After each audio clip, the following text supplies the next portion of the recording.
हाय friends, good morning. आशा करता हूँ कि सब बढ़िया होंगे और सबकी पढ़ाई बिल्कुल अच्छे तरह से चल रही होगी।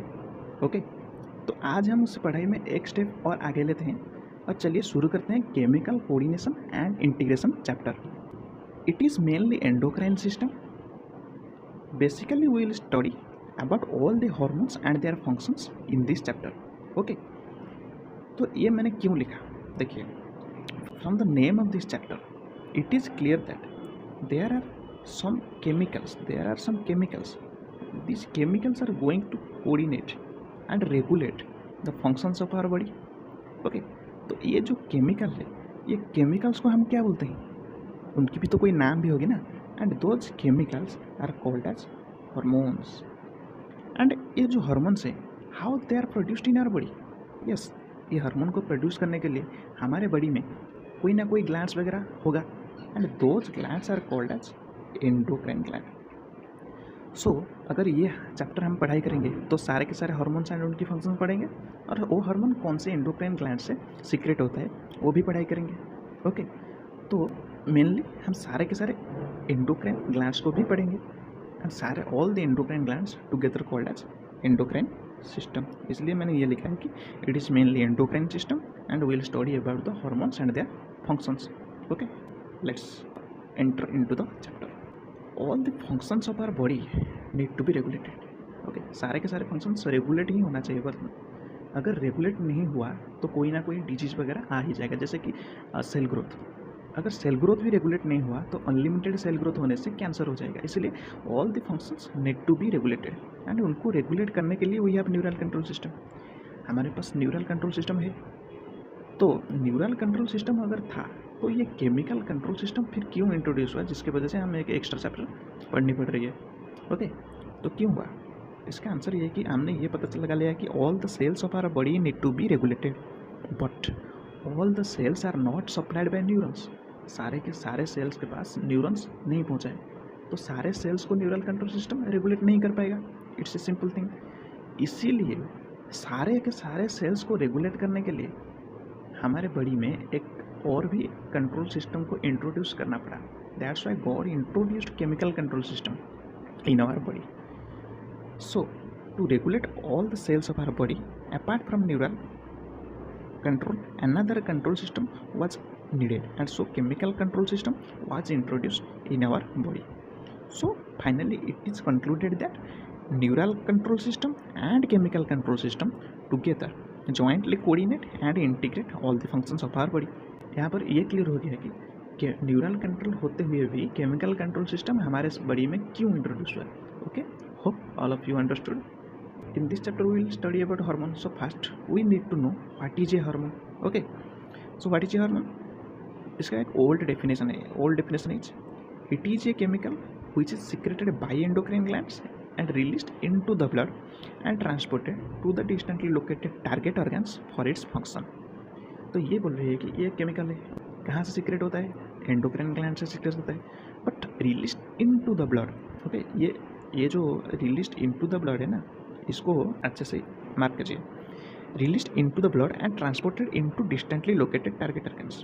Transported into distantly located target organs, जहाँ पर जाकर ये अपने फंक्शंस करता है। तो ये ब्लड में क्यों रिलीज होता है? यस, हार्मोन एंडोक्राइन ग्लैंड से प्रोड्यूस होकर ब्लड में रिलीज होता है। दैट मीन्स ये ब्लड के थ्रू ही ट्रांसपोर्ट होगा, ब्लड वेसल्स में ब्लड के थ्रू ये ट्रांसपोर्ट होगा। तो ये क्लियर है कि hormones are transported through blood. अगर ये ब्लड के थ्रू ही ट्रांसपोर्ट हो जाएगा तो इनके लिए कोई स्पेशलाइज्ड डक्ट होने की ज़रूरत नहीं है जो डक्ट के थ्रू ये ट्रांसपोर्ट होना चाहिए। तो ये ब्लड के थ्रू ट्रांसपोर्ट हो रहा है तो एक्स्ट्रा डक्ट क्यों है इसके लिए? इसलिए इसकी कोई भी एक्स्ट्रा डक्ट्स नहीं है। That's why endocrine glands are called as ductless gland because they don't have duct. Okay, उनकी डक्ट नहीं है, so endocrine glands are called as ductless glands. ये था इसकी ओल्ड डेफिनेशन। अब न्यू डेफिनेशन क्या है? New definition, hormone is a non-nutrient chemical that act as intercellular messenger and secreted in trace amount. So new definition बोल रहा है कि this is a non-nutrient chemical. This is a non-nutrient chemical act as intercellular messenger secreted in trace amount. Okay, सो अगर question में दे रहा है कि it act as a intra cellular messenger तो गलत हो गया, क्योंकि ये इंटर सेलुलर है। अगर क्वेश्चन बोल रहा है कि ये न्यूट्रिशन भी प्रोवाइड कर सकते हैं तो भी गलत हो गया, because it is a non nutrient chemical. अगर बोल रहा है कि लार्ज अमाउंट में प्रोडक्शन होता है तो भी गलत हो गया, because it is produced in trace amount. ये जो न्यू डेफिनेशन है, कुछ अलग भी कंपाउंड्स है जो ये डेफिनेशन को सेटिस्फाई कर लेते हैं, बट वो हार्मोन्स नहीं होते, इसलिए इसका थोड़ा एक्सेप्शन हो गया, लेकिन एनसीईआरटी में दिया हुआ है तो ये आपको याद करना पड़ेगा। ओके, हार्मोन क्या है ये आप सबको पता लग गया है। देखते हैं next. All the organs that secrete hormones are included in endocrine system. जो भी ऑर्गन हार्मोन सीक्रेट करेगा उसको हम एंडोक्राइन सिस्टम में इंक्लूड करेंगे। देखते हैं कौन कौन। हाइपोथैलेमस हो गया, pituitary gland, pineal gland, thyroid gland, parathyroid gland, thymus, pancreas, adrenal gland, male testis and female ovary, heart, GIT. Heart and GIT is also included in the endocrine system, क्योंकि वो भी कुछ हार्मोन सीक्रेट करते हैं जो हम आगे पढ़ेंगे। एंड ये सब है हमारे बॉडी का endocrine glands, together they called as endocrine system, and उनकी फिगर यहाँ पर दिया हुआ है।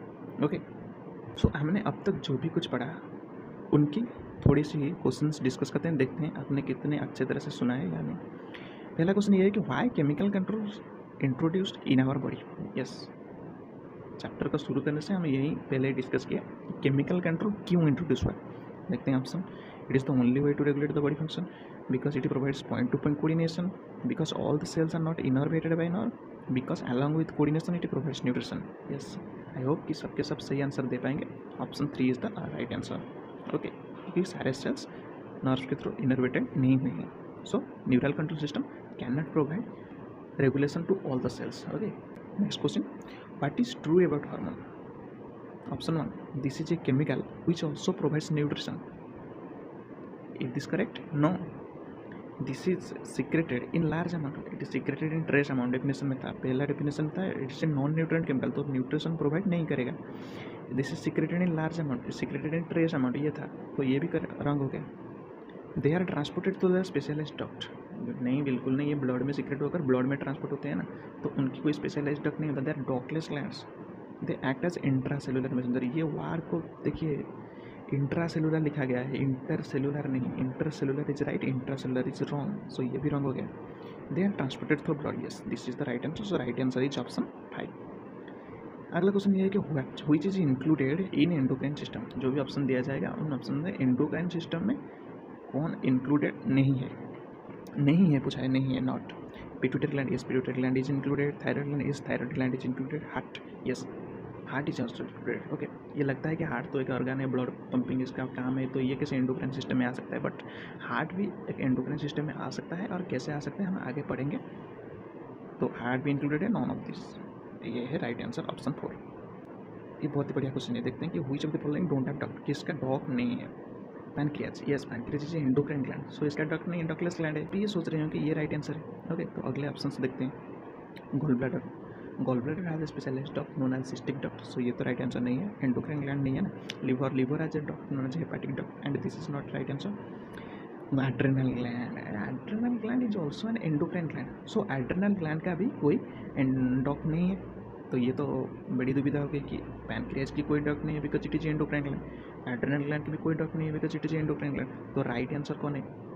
Adrenal gland is right answer. क्यों? बिकॉज जो पैनक्रियाज है ना, pancreas is a complex gland. Complex gland मतलब ये कि pancreas is both exocrine and endocrine. Okay, exocrine glands क्या होता है? Exocrine glands are the glands do secrets enzymes, and उनकी स्पेशलाइज्ड डक्ट्स होते हैं। एक्सोक्राइन ग्लैंड्स एंड एंजाइम्स वो हम अलग चैप्टर में पढ़ाई करेंगे।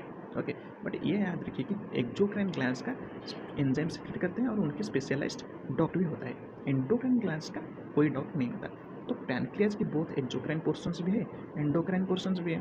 तो एंडोक्राइन पोर्शन से पैनक्रियाज का कोई डक्ट नहीं है, ये सही है। लेकिन in the exocrine portion he has duct. So pancreas का एक्सोक्राइन पोर्शन में डक्ट है। सो यहाँ पर पूछा है कि किसका डक्ट नहीं है, तो पैनक्रियाज का एक्सोक्राइन पोर्शन में तो डक्ट है ना, इसलिए ये right answer will be adrenal gland. Hope you understood all. So अब थोड़ा हाइपोथैलेमस के बारे में डिस्कस करते हैं।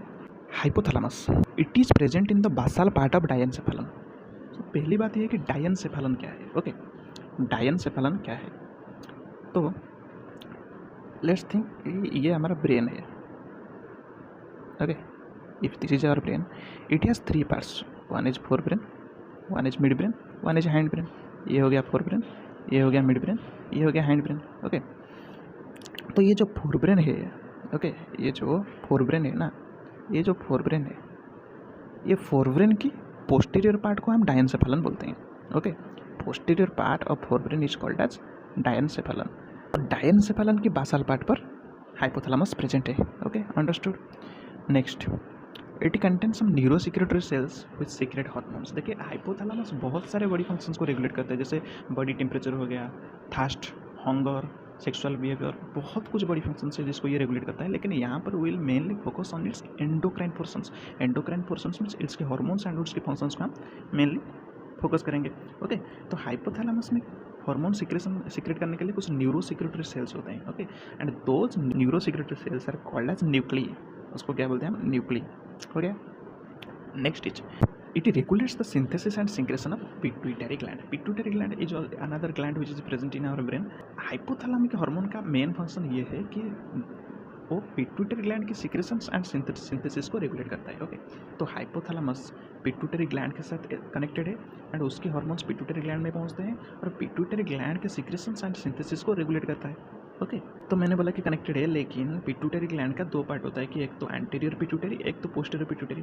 But hypothalamus anterior pituitary and posterior pituitary के साथ सेम वे में कनेक्टेड नहीं है। मतलब जैसे पोस्टीरियर पिट्यूटरी के साथ कनेक्टेड है, वैसे एंटीरियर पिट्यूटरी के साथ कनेक्टेड नहीं है। कनेक्शन थोड़ा सा डिफरेंट है जो हम आगे जाकर पढ़ाई करेंगे। ओके, बस अभी के लिए ये याद रख लीजिए कि hypothalamus anterior pituitary and posterior pituitary का थोड़ा सा डिफरेंटली कनेक्टेड है, सेम वे में कनेक्टेड नहीं है। This is all about hypothalamus. Now let's know a little about pituitary gland. Pituitary gland, it is present in a bony cavity. Okay, pituitary gland एक cavity में present है और उस cavity का नाम है sella turcica. Sella turcica. It is attach to hypothalamus. मैंने बताया कि हाइपोथैलेमस के साथ ये भी अटैच है एंड हाइपोथैलेमिक हार्मोन इसके सिंथेसिस एंड सिक्रेशन को रेगुलेट करता है। सो ये हाइपोथैलेमस का अटैच है। It is attach to hypothalamus by a stalk. It is anatomically divided into adenohypophysis and neurohypophysis. Okay, तो पिट्यूटरी ग्लैंड है, उसको दो पार्ट्स हम कर लिए anatomically. One is adenohypophysis and is neurohypophysis. Adenohypophysis is further divided into two parts. One is pars distalis and pars intermedia. Pars distalis is anterior pituitary, but in human pars intermedia pars distalis बिल्कुल fused है। मतलब human में parse डिस्टालिस और parse intermedia में कोई भी मतलब हम डिफाइन नहीं कर पाए ये पार्स डिस्टालिस है और ये पार्स इंटरमीडिया है।